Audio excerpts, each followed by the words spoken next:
Hello all, welcome you to the course on corporate laws and governance. In this video, we are going to look at the recommendations of Uday Kotak committee. Let's understand the background under which this particular committee was formed. This committee was formed by Securities and Exchange Board of India in the year 2017 under the chairmanship of Mr. Uday Kotak. This committee had the representation from the officials of the government, industry, professional bodies, stock exchanges, academicians, lawyers, as well as proxy advisors. If you look at the reason why this particular committee was formed, it was formed with a set of objectives. SEBI wanted the committee to look into certain aspects, like they wanted to check how independent the independent directors are, how to improve the independent nature of the independent directors. They wanted the committee to look into the disclosures with respect to the related party transactions and as well as find out ways to enhance the safeguards with respect to the related party transactions. This committee was asked to look into the ways with which the issues with respect to the accounting and auditing practices by the listed companies can be reduced. This committee was asked to look into how effective the board evaluation practices are and are there any ways to improve it even further. The committee was asked to look into the extent to which investors have the voting rights and how the extent to which the investors participate in the general meetings and how to improve or enhance their participation in the general meeting. The committee was asked to look into the disclosure and transparency related issues on corporate governance. This particular committee submitted its report on October 5th, 2017. Now let us see what are all the recommendations this particular committee has given to the Securities and Exchange Board of India. The first category of recommendations are for the composition and the role of the Board of Directors. The first recommendation is to do with the minimum number of directors on a board. If we look at the Companies Act 2013 as well as the SEBI's LODR regulation 2015, LODR stands for the listing obligations and the disclosure requirements regulations 2015. As per the Companies Act 2013, there should be a minimum of 3 directors in the board of directors. And if we look at the SEBI LODR regulation 2015, there are no specific requirement with respect to the number of directors that should be there in the board of directors. What this particular committee felt was that there should be a minimum of 6 directors in any of the board of directors of a listed company. The reason was that board of directors play a very crucial role with respect to the extent to which the companies adhere to the corporate governance, and the quality of the corporate governance depends on the kind of role these board of directors play.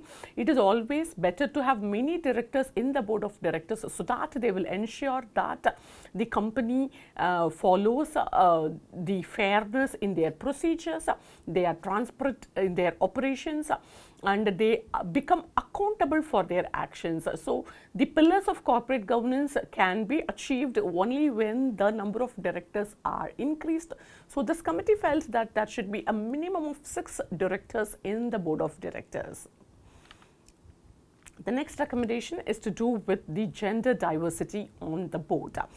If we look at the Companies Act 2013 as well as the SEBI listing obligations and disclosure requirement regulations 2015, there should be a minimum of 1 women director in the board of directors. Because of this particular regulation, which is actually in force, if we look at the Nifty 500 companies, the proportion of women directors have improved from 5% in the year 2012 to 13% in the year 2017. So somewhere down the line, this regulation has definitely helped in bringing the gender diversity on the board, so which was a very positive sign. So the committee felt that of course, there is already a rule with respect to there should be a minimum of one women director in the board of directors. What this committee felt was that there should be at least one women independent director in the board of directors in order to bring in more in order to ensure the best practices with respect to corporate governance. The next recommendation is with respect to attendance of the directors. As per the Companies Act 2013, if a particular director fails to attend any of the meeting in the particular financial year, the vacancy, they would be automatically vacated from the office. They cannot continue in their position if they are not going to attend even a single meeting in a particular financial year. If we look at the SEBI's LODR regulation 2015, there are no such provisions or there are no requirements with respect to the attendance of the directors. What this committee felt was that a director should at least attend 50% of the meetings in 2 consecutive financial year. So on a rolling basis, they should be attending at least 50% of the meetings. In case they fail to attend even the 50% of the meetings, then their appointment should be checked. It should be ratified by the shareholders in the general meeting. Next recommendation is to do with the disclosure of expertise and skills of the directors. If we look at the Companies Act 2013 as well as SEBI's LODR regulation, there are no specific requirement with respect to the disclosure of the expertise and the skills of the director. But at the time of the appointment of the director, normally it is mentioned what are all the qualifications of the directors who are holding holding a position in the board of directors. So this particular committee recommended that in the annual report, it is mandatory, it should be made mandatory that what are all the qualifications, skills and expertise of each of the directors. It should be put against each of their name. It should not be given as a general report, but instead what they will have to do is they will have to mention the name of the director and followed by their qualifications, expertise and skills in the annual report. So this disclosure should be made. This is the recommendation of this particular committee. The next recommendation is to do with the approval for non-executive director on attaining a certain age. If we look at the Companies Act 2013, there are no provisions with respect to the age limit for the non-executive directors.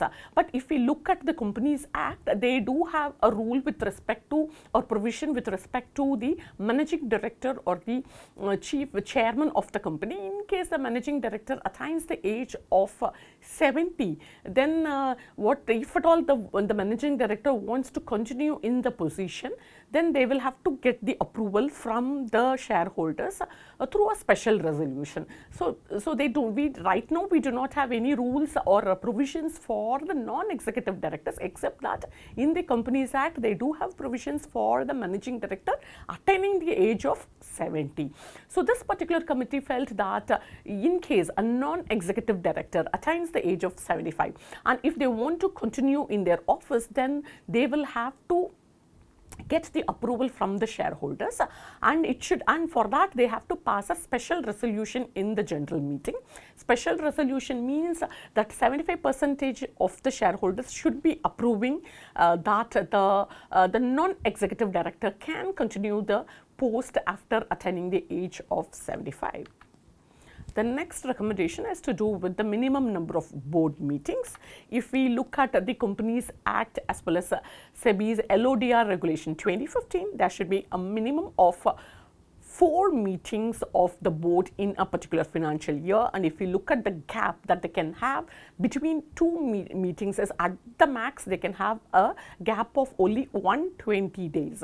So that is the current provision. So if we look at this particular committee has recommended that instead of going for 4 meetings, the board should meet at least for 5 meetings. The reason being, normally in the 4 meetings, if we look at it every quarter, let's assume they are going to have the meeting every quarter, the discussion would be more on the financial performance of the company at each of the quarters. So they may not be discussing the other matters like the succession plan, or for that matter the risk management, board evaluation, environmental sustainability, governance, performance. All these aspects may not be discussed when in these 4 meetings. So it is better that the board meets at least for 5 meetings so that they can discuss about the other aspects other than the financial performance, like the board evaluation, risk management, environment sustainability and governance, succession planning, strategies, etc. The next set of recommendation is to do with the updation of knowledge of the board members. If we look at the current scenario, at the time of this particular committee doing the analysis, what they found out was that there are general provisions in the Companies Act with respect to the board induction of the board members. And if we look at SEBI's LODR regulation 2015, it is they have mentioned that the board of directors should have knowledge on the rules and regulations, and they should ensure that the company follows all the rules and regulations, so that they should supervise. But both in the Companies Act as well as in SEBI's LODR, there is no mention with respect to the periodicity of this updation of knowledge. So what this committee felt was that at least every year the board of directors should be updated on the regulatory and the compliance changes that are applicable to a particular company. Then only their oversight job would be effective. So they can supervise well, they will know whether the company has adhered to all the regulatory compliance, whether they have complied with all the rules and regulations. For that, they need to have a knowledge about all these things, and the directors should be updated about it on an yearly basis. The next set of recommendation is to do with the non-executive directors' engagement with the management. If we look at the Companies Act as well as SEBI's LODR, there are no provisions with respect to the engagement of the non-executive directors with the management. So the committee has recommended that at least once in a year the management and the board of directors, in the sense the non-executive directors and the management, should meet in order to check the performance of the company, both financial as well as the operational performance of the company. The next set of recommendations are to do with the quorum for the board meeting. If we look at the Companies Act 2013, 1/3 of the total strength of the board of directors or minimum of 2 directors, whichever is higher, should be there in order to conduct the meeting. If we look at SEBI's LODR regulation, there are no any specific requirement with respect to the number of members who should be present in the meeting in order to go ahead with the meeting. What this particular committee felt was that there should be a minimum of 3 directors or 1/3 of the director of the total strength of the board, whichever is higher should be there in order to conduct the meeting. And in these 3 directors or 1/3 of the total strength, there should be at least 1 independent director. So this is the recommendation of the board of this particular committee with respect to the quorum for the board meeting. The next recommendation is to do with the separation of the roles of the non-executive chairperson and the managing director or the CEO. If we look at the chairperson is the leader of the board. The chief executive officer is the leader of the management. When we are going to overlap, in the sense if the chairperson is going to act as the chief executive officer, somewhere down the line it brings in ambiguity in the role with which the individual would be playing. So let's look at how it was at that time in Companies Act as well as in SEBI's LODR regulation. If we look at the Companies Act 2013, they have made a mention that when a company is going to have multiple business, it is mandatory that they separate the the role of the managing director from that of the chairperson. The chairperson cannot act as the managing director and vice versa. So that was the provision in the Companies Act 2013. If you look at SEBI's LODR, there are no compulsion that the chairperson should be different from the managing director and vice versa. So that it is not mandatory at all. But as per the Companies Act, there should be a separation of the chairperson from the chief executive officer unless the article provides otherwise. If the article says that the chairperson, articles of association of the company says that the chairperson can also act as the chief executive officer, then they can go ahead with it. Otherwise, there should be separation of the role of the managing director and the chairperson. So what this particular committee recommended was that it doesn't matter that whether the article says or not, it is mandatory, it should be made mandatory that any listed company which has more than 40% of the public shareholding, there should be separation of the non-executive chairperson and the managing director. The reason why this particular committee felt that was that this will bring more structural autonomy in the board when they are going to separate the role of the managing director from that of the chairperson. It will bring in more autonomy in the board structure. Not only that, the power will not be in the hands of a single person. An individual will not be having too much of power, acting both as the managing director as well as the chairperson. Somewhere down the line, the third advantage would be that it brings in role clarity. The roles of the chairperson cannot be the same as that of the role of the chief executive officer, because one represents the board, another represents the management. So when we are going to distinguish these two roles, what happens? The effectiveness of the performance of the role by two different individuals would be definitely better than a single individual playing both the roles. So it will bring in more clarity. And not only that, for playing different roles, people should have different set of expertise or skills. When we are going to differentiate these two roles, what happens? People who are apt for that particular position would be recruited, as a result of which the company's performance will also get enhanced, and the chairperson will also have more time to spend in the board meetings. So these are all the different advantages that the company would be enjoying when they are going to separate these two functions, namely the chairperson and the chief executive officer. The next recommendation is to do with the matrix reporting structure. If you look at the Companies Act as well as the SEBI's LODR regulation, they clearly mention like what are all the responsibilities that the board of directors have, and they also make it very clear that the board of directors are responsible for the activities of the company. Because they have to scrutinize, they have to supervise, they have an oversight rule on which they are expected to do it very effectively. So what this particular committee has recommended was that because of globalization, because of the expansion of the business, many of the companies go for matrix reporting structure, where it is not a functional reporting structure, where multiple reporting happens across departments. When they do that, somewhere down the line there could be a dilution of the authority and responsibility. So what this committee felt was that the board of directors should take complete responsibility of any kind of matrix reporting structure, whether it is getting followed either formally or informally. The board of directors are expected to take full responsibility for these kinds of reporting relationships in the company. Next recommendation is to do with the maximum number of directorship. As per the Companies Act 2013, a person cannot act as the director in not more than 10 companies. They cannot do that.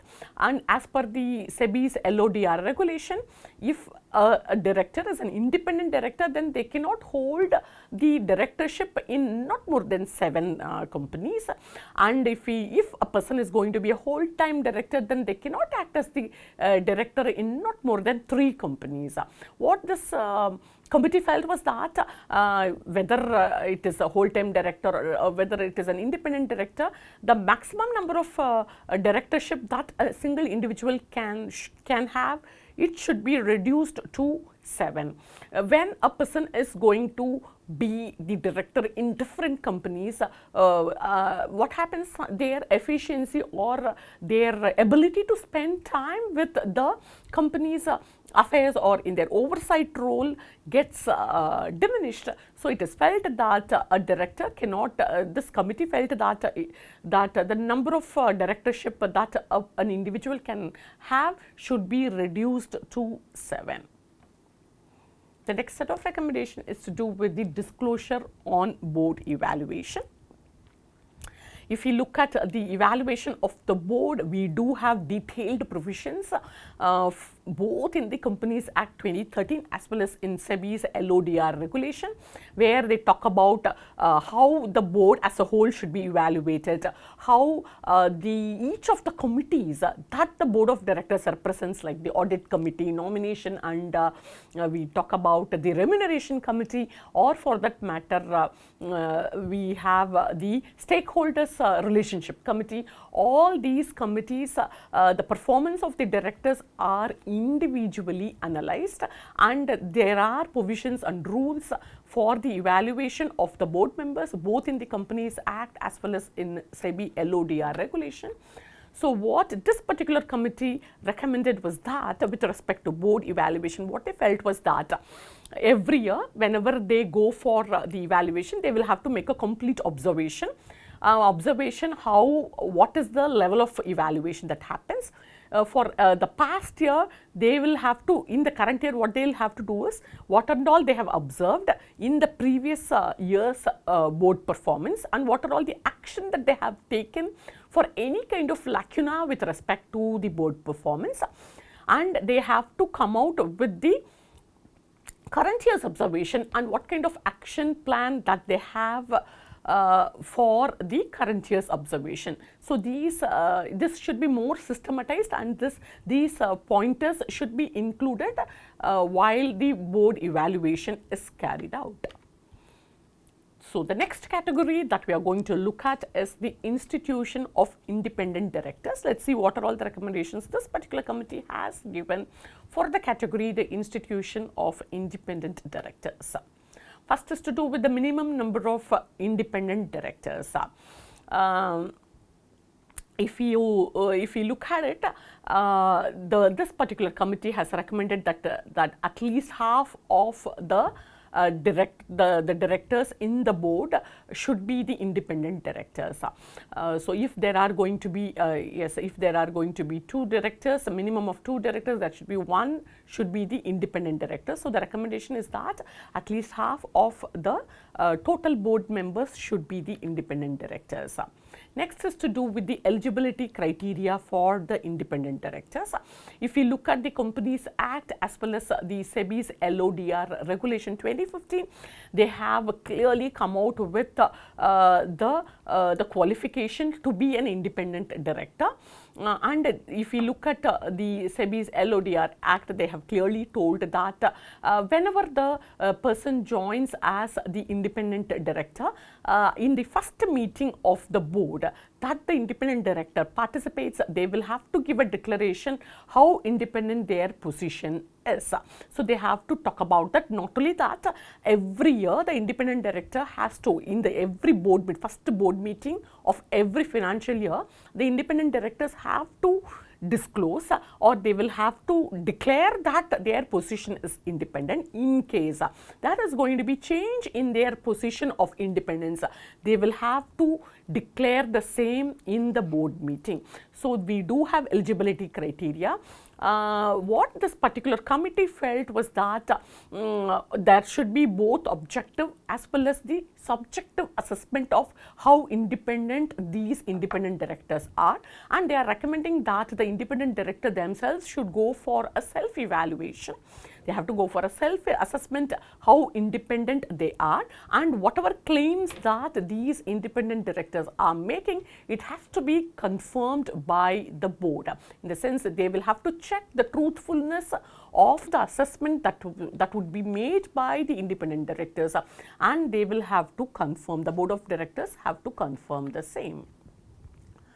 The next recommendation is to do with the minimum compensation to the independent directors. If we look at the Companies Act 2013, or for that matter SEBI's LODR Act 2015, they do talk about the maximum ceiling that one company should have for the remuneration or the compensation that they pay to the independent directors. That is there, but there is no provision with respect to the minimum compensation to the independent directors. Only thing what the Companies Act mentions is that the remuneration that would be got by the independent director should be higher than what the other directors get. So it cannot be lower than the compensation of the other directors. The compensation of the independent directors should be higher than that of the other directors.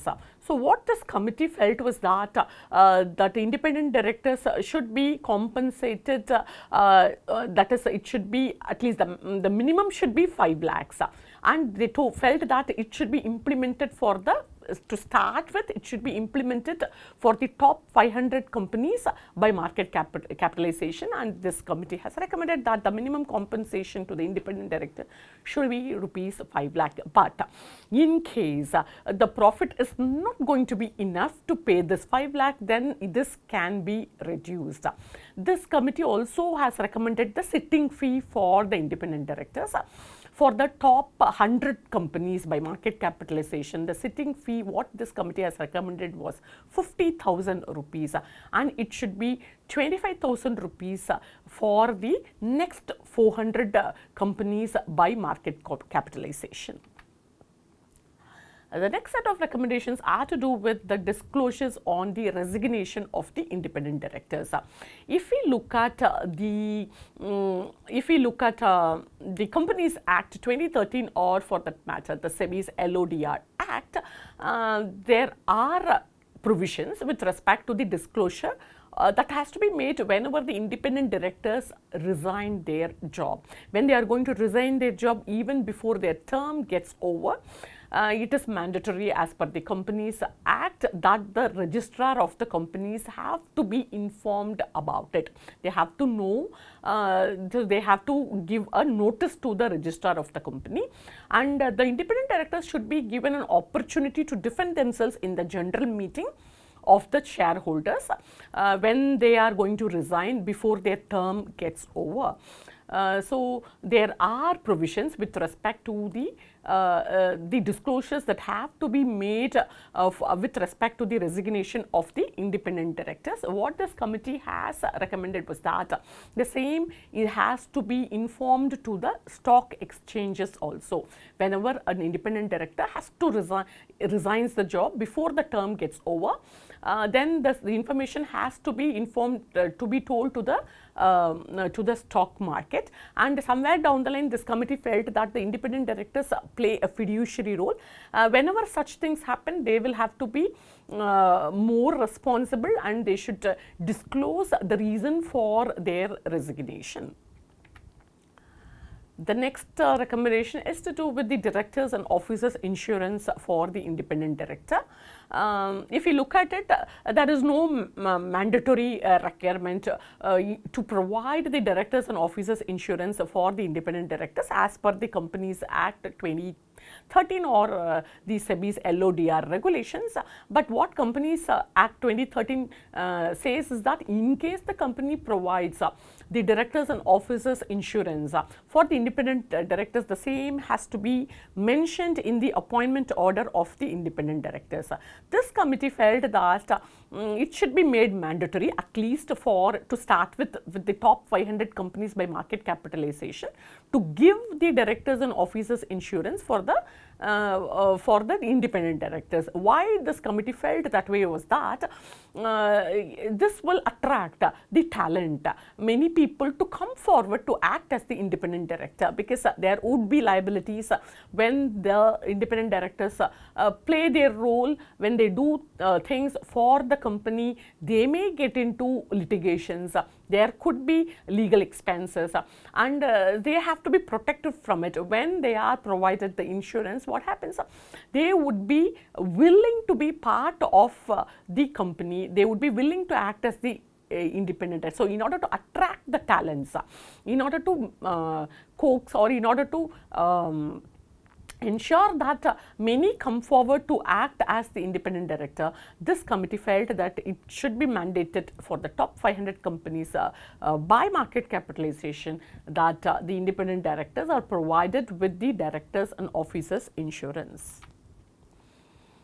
The next set of recommendation is to do with the induction and training of independent directors. If we look at the Companies Act 2013 and SEBI's LODR regulation, they do have general clause with respect to induction and training of the independent directors, but there is no specific periodicity with which the training and induction has to be conducted, but they do mention that the directors should be aware of the companies and their activities.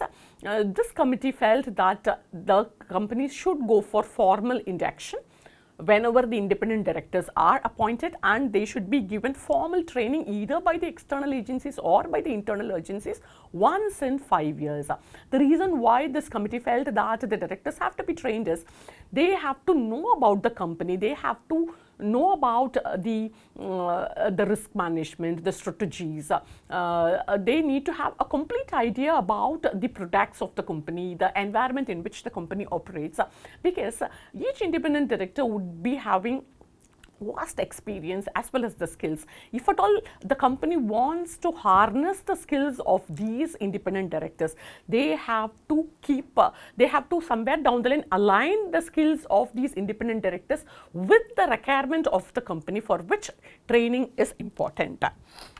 Next is recommendation is to do with the alternate directors for the independent directors. As per the Companies Act 2013, in case the directors are not going to be out of, if they are not going to be in station, or if they are going to be unavailable for a period of less than 3 months, what they can do is they can go for alternate directors. The alternate directors would be acting on behalf of the independent directors. But what this particular committee felt was that somewhere down the line, alternate director concept should not be there, for the reason each and every independent director has been recruited for their expertise, for their unique skills. So no one can replace their position as the independent director. So this kind of proxy directors need not be there in the act as such, and moreover the Companies Act allows that in case a particular person is not in station, the director can definitely attend the meeting through video conferencing. So they can attend through online meetings. So we do have technology in place where they are allowed to attend the meetings anywhere in the world. So what this particular committee felt was that there is no need for the concept of alternate directors to act on behalf of the independent directors when they are not going to be in station for a period of less than 3 months. The next recommendation is to do with the lead independent directors. If we look at this lead independent director, there is no concept of as such in the Companies Act as well as SEBI LODR. They don't have the concept of this lead independent director. What this committee felt was that when the chairman is going to be the non-independent director, in the sense when the chairman is an executive chairman, not the non-executive chairperson, then this committee has recommended that the company should go for a lead independent director. If you look at the lead independent director would be playing, this committee has felt that lead independent director should be a member of the nomination and the remuneration committee, and this lead independent director should be acting as a liaison between the board of other directors and the independent directors. This lead independent director would be convening meeting with the independent directors on the activities of the company, and they will give the feedback to the board of directors after the meeting. These lead independent directors can be or should be allowed to preside meetings when the chairperson or the vice chairperson is not going to be there. Then the lead independent director would be given the authority to preside the meetings. If required, if a significant number of shareholders want guidance and consultation from the lead independent director, then they will be interacting with the shareholders. So these are all the different roles the lead independent directors can play as per the recommendations of this particular committee. Next recommendation is to do with the exclusive meetings of the independent directors. Independent directors should be meeting at least once a year among themselves. So this should be allowed. Then the next recommendation is to do with the casual vacancy of office of independent director in case the independent director vacates the office. The Companies Act says that the remaining term can be for the remaining term the company can go for the recruitment of the independent director. Even SEBI says that they have to ensure that once the independent director, once there is a vacancy of the independent director's position, then it should be filled immediately by the company. Here what the committee has recommended was that whenever the vacancy of the office of independent director is filled, they will have to get the approval from the shareholders. So shareholders approval should be got whenever the vacancy is filled. That is the recommendation by this particular committee. So the next category of that this committee has recommended is to do with the board committees. So first recommendation is to do with the minimum number of committee meetings. If we look at the committee meetings, audit committee as per the current provisions of the Companies Act as well as SEBI's LODR, audit committee should meet for at least 4 times they will have to meet in a financial year. And the other committees, there are no provisions with respect to other committees. What this particular committee has recommended was that the audit committee should meet not necessarily only for 4 times, they should meet minimum of 5 times, for the reason all the 4 times whenever they meet, they would be concentrating more on the financial performance of the company. So if they are going to meet more than 4 times, then they can discuss about the other aspects like the risk management, succession plans, strategies, ESG, etc. All these can be discussed. Other committees, they should meet at least once in a year. This committee has recommended that the other committees, when we say other committees, we talk about the nomination and the remuneration committee. So we talk about the stakeholders relationship committee. These committees can meet at least once in a year. The next recommendation is to do with the role of the audit committee. If you look at the Companies Act 2013 as well as the SEBI's LODR, there is a detailed provisions with respect to the role that the audit committee has to play. So this committee has recommended that along with the duties that had already been mentioned in the Companies Act and the SEBI's LODR, what this audit committee has to do is the audit committee has to scrutinize and they have to scrutinize the utilization of the fund whenever the parent company has lent money or has invested in their subsidiary company, and when this investment and the loan exceeds 100 crores or 10% of the asset size of the subsidiary company, they will have to scrutinize the utilization of the funds. This is one additional role which this particular committee wants the audit committee to play. The next recommendation is to do with the composition of the nomination and the remuneration committee. if you look at the composition of the nomination and the remuneration committee, this committee has felt that there should be at least 2/3 of its member as the independent director. If we look at the Companies Act feels that both the nomination and remuneration committee, as well as for that matter the stakeholders relationship committee should have at least 2/3 of its member as the independent director. But if we look at the SEBI's LODR, as per SEBI's LODR, they do talk about the audit committee, and they talk about audit committee. They should have at least 2/3 of its member as the independent director. But SEBI's LODR says that in the nomination and remuneration committee, half of the members can be the independent directors. So this committee felt that, like the Companies Act, even in SEBI's LODR Act, it should be changed that, like audit committee, even in the nomination and remuneration committee, at least 2/3 of its member should be the independent directors. Then the next recommendation is to do with the composition and the role of the stakeholders relationship committee. If you look at the Companies Act and SEBI's LODR, stakeholders relationship committee, they do play a role. There are roles that are specified by the Companies Act with respect to the stakeholders relationship committee, where the stakeholders relationship committee looks at the transfer and the transmission of shares. They also look at if there are going to be non-receipt of the annual report or the non-receipt of the dividend that has been declared by the company, the stakeholders relationship committee takes care of it. What this particular committee has recommended was that, along with those functions, the functions of the stakeholders relationship committee has to be broadened, wherein they talk about this stakeholders relationship committee should interact with the institutional investors. They should arrange for the meeting between the institutional investors and the key managerial personnel of the company. They'll have to do that.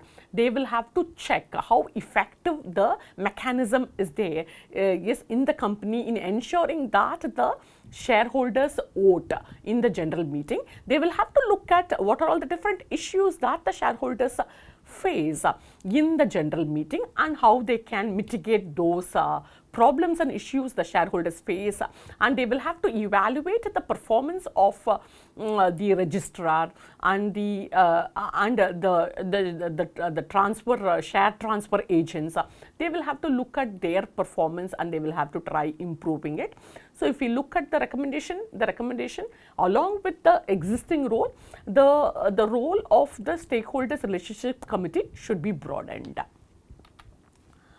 The next set of recommendation is to do with the role of nomination and the remuneration committee. Again, both in the SEBI's LODR regulation 2015 as well as in the Companies Act 2013, there are very specific roles that has already been specified for the nomination and the remuneration committee, wherein these nomination and remuneration committee would be actually selecting people. They would be making recommendation, evaluating the key managerial personnel for the company who would be appointed for the company. Like we talk about one level below the board, like the chief financial officer, chief executive officer, the company secretary, etc. That is the role that has been specified. But what this particular committee felt was that somewhere down the line, the companies do not take the recommendation of this particular committee while fixing the compensation for the key managerial personnel like the chief financial officer, chief executive officer, etc.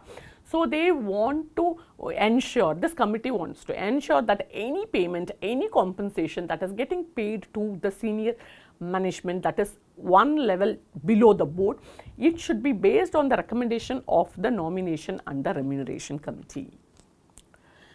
Next is to do with the quorum for the committee meeting.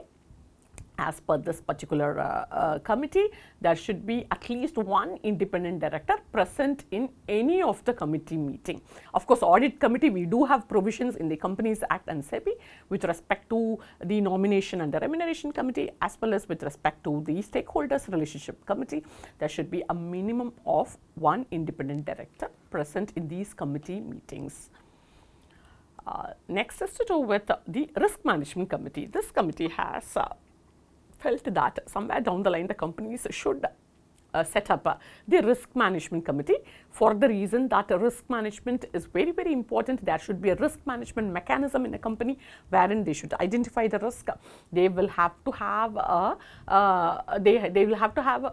the methodology with which they mitigate these risks. What are all the actions that they are going to take in order to reduce the risk? For that, risk management committee is being recommended by this particular committee, wherein they feel that it has to be made mandatory for the top 500 listed companies by market capitalization.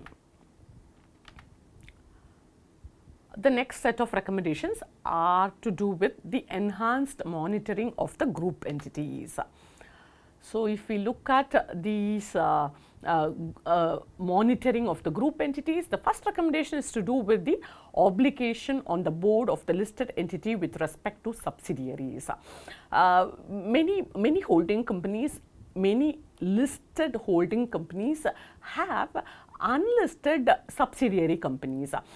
So, if we look at this unlisted subsidiary companies, already in there are not much of provisions in the Companies Act, but if we look at SEBI's LODR regulation 2015, they make it very clear that the company, the parent company should scrutinize the activities of the subsidiary company. In the sense, one provision is that the independent director of the parent company should be part of the board of directors of the subsidiary company, and the audit committee of the parent company should scrutinize the financial performance of the subsidiary company. The minutes of the board meetings of the subsidiary company should be submitted to the board of directors of the parent company, who would be reviewing it and who would be telling that they have scrutinized the affairs of the subsidiary company. So, these provisions are already there with respect to the management or supervision of the unlisted subsidiary company by the listed parent company or the holding company, as per SEBI's LODR regulation 2015. As per SEBI's LODR regulation 2015, all these things are applicable. Whatever that's been told just now, all these provisions are applicable if the unlisted companies, subsidiary companies net worth, or for that matter their the sales or turnover is going to be the 20% of the net worth of the parent company. In those case, all these rules are applicable. What this committee has recommended was that this unlisted subsidiary, they call it as unlisted material subsidiary company. What is this material? Material means 20% of the net worth of the subsidiary company, the net worth or turnover of the subsidiary company should be 20% of the net worth or the turnover of the parent company.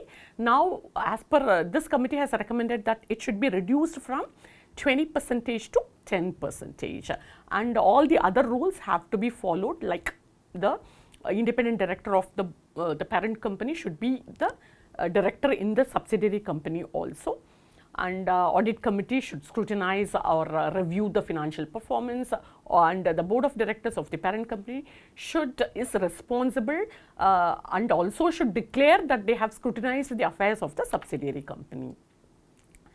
The next recommendation is that it is recommended by this particular committee that there should be a designated group governance unit in a company in order to oversee how effectively the governance are followed by the company, and they should also have the proper governance policy in place in the company, which is to be followed by everyone. Next recommendation is to do with the secretarial audit. As per the Companies Act, it is mandatory that the companies should go for secretarial audit, but as per SEBI's LODR regulation 2015, it is not there. Secretarial audit is not there. So, this committee has recommended that in SEBI's LODR regulation 2015, the secretarial audit should be included. Next set of recommendations are to do with the disclosures and the transparency. First is to do with the submission of the annual reports. It is clearly both in the Companies Act as well as SEBI's LODR. Every company has to give the annual report. It has to be given to all the shareholders. What they have mentioned was that whichever individual, whichever shareholder or the investor have registered their email ID either with the stock market or with the depository, for them hard copy need not be sent unless and otherwise the particular individual asks for a hard copy. Otherwise, they can go with the soft copy or the electronic form. So this has to be either in the electronic form or the hard copy has to be submitted to the shareholders. It has to be disclosed. This is already there in place as per the Companies Act as well as SEBI's LODR regulation. What this committee felt was that in order to, we are all going green, we talk about sustainability. So wherever possible, to the maximum possible extent, wherever we have email IDs registered with the depositories or with the stock market, those shareholders should be given the annual report only in the electronic form, and hard copy need not be sent to them. And next was that the annual report should be sent, this is also the recommendation by the committee, the annual report should be sent to the shareholders before the conduct of the annual general meeting. Along with the notice of the annual general meeting, the annual report should reach the shareholders. And if there are going to be any modifications in the annual report post the annual general meeting within 48 hours, the changed or amended annual report should reach all the shareholders. That is the recommendation with respect to the submission of annual reports. Next is to do with the disclosure pertaining to the holders of depository receipts. Normally, as per the current provision, the company need not disclose the holders of the American depository receipts or the global depository receipts. But what this committee felt was that because normally these funds are raised outside the country, but this committee has recommended that the company has to disclose the holders of the American depository receipt on the global depository receipt if the shareholding is going to exceed 1%. If the shareholding exceeds 1%, they have to disclose the holders or the shareholders of these ADR as well as GDR. They will have to get these details from the overseas depository, and they will have to share the same with the shareholders. Next is to do with the credit rating. Even now, whenever there are going to be any credit, as per the current provision, credit ratings have to be submitted to the stock market. It has to be, whenever it changes, the credit rating, because credit rating it will keep changing for the company's instruments, financial instruments. As and when these credit rating keeps changing, the same has to be intimated to the stock market. So what this committee felt was that the same has to be put up in the website also, which would be made available to all the shareholders. Whenever the credit rating keeps changing, it has to be, when it would be submitted to the stock market. Along with that, it has to be made available to the investors in the websites of the company. And whenever the company submits any annual report or any other document for the shareholders or to the stock market or to any entity, they should ensure that these are in searchable format, because it would be voluminous. All these reports would be voluminous, so the shareholders or whomsoever is going to read it, they may be finding it tough to locate the information which they want to get from these reports. So it should be prepared in the format where it allows the reader to search for information and get the information what they require, rather than going through the document from the first page to the last. The next recommendation is to do with the harmonization of the disclosures. The company would be doing the disclosure to many stakeholders, in the sense they will be making disclosures to the Ministry of Company Affairs. They do disclose their financial information or other regulatory information to the different stock exchanges.